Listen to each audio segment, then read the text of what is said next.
YS Vivekananda Reddy హత్య కేసులో జగన్మోహన్ రెడ్డి పాత్రపై కేంద్ర ప్రభుత్వం సిబిఐ చేత విచారణ చేపట్టాలని తెలుగుదేశం పార్టీ రాష్ట్ర అధికార ప్రతినిధి పిఠాపురం మాజీ ఎమ్మెల్యే వర్మ విజ్ఞప్తి చేశారు. పిఠాపురం తెలుగుదేశం పార్టీ కార్యాలయంలో ఏర్పాటు చేసిన మీడియా సమావేశంలో మాజీ ఎమ్మెల్యే వర్మ మాట్లాడుతూ వివేకానందరెడ్డి హత్య కేసును సిబిఐకి అప్పగించి నిజాలు బయటపెట్టాలని ఈ సందర్భంగా కేంద్ర ప్రభుత్వాన్ని కోరారు.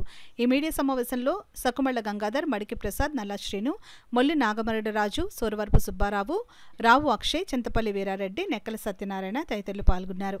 ఎలా జరిగిందో అనేది వాళ్ళు గుండెపోటుతో మరణించారని ఒకలాగా ఇంకోలాగా అని చెప్పారు. గొడ్డలపోటుతో ఆయన మరణించారు. అవన్నీ కూడా బయటికి రాకుండా నిజాలు దాశారు.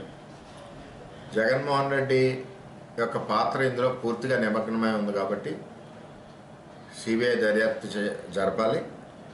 మరి సునీతారెడ్డి ఏదైతే ఎంక్వైరీ సిబిఐ ఎంక్వైరీ అడిగిందో ముందు జగన్మోహన్ రెడ్డి సిబిఐ ఎంక్వైరీ అడిగి తర్వాత సిబిఐ ఎంక్వైరీ అవసరం లేదని చెప్పి తీసుకోవడంలో ఉన్న అర్థం ఏమిటో కూడా ప్రజలు తెలియజేయవలసిన బాధ్యత ఉంది. ఇన్ని సంవత్సరాలు అయినా సరే ఆ కేసు ముందుకు సాగట్లేదంటే జగన్మోహన్ రెడ్డి గారు ఒత్తిడితో ఆ కేసుని నిర్వీర్యం చేయాలని ఒక ఆలోచనతో పనిచేస్తూ ఉన్నారు. కాబట్టి తక్షణం ఆ కేసు మీద దర్యాప్తు జరిపి అందులో ఉన్న ముద్దాయిలందరినీ, అందులో ఉన్న పాత్రదారులందరినీ బయటికి తీసి ప్రజలకు తెలుపవలసిన బాధ్యత ఈ ప్రభుత్వానికి ఉంది.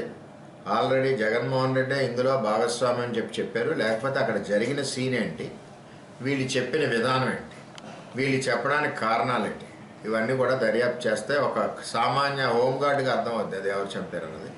కానీ దాన్ని అలా గుప్పిడితో పట్టి ఉంచారు. కాబట్టి తక్షణం సిబిఐకి హ్యాండ్ ఓవర్ చేసి ముద్దాయిలు ఎవరున్నారో తేల్చి అరెస్ట్ చేయాలని చెప్పి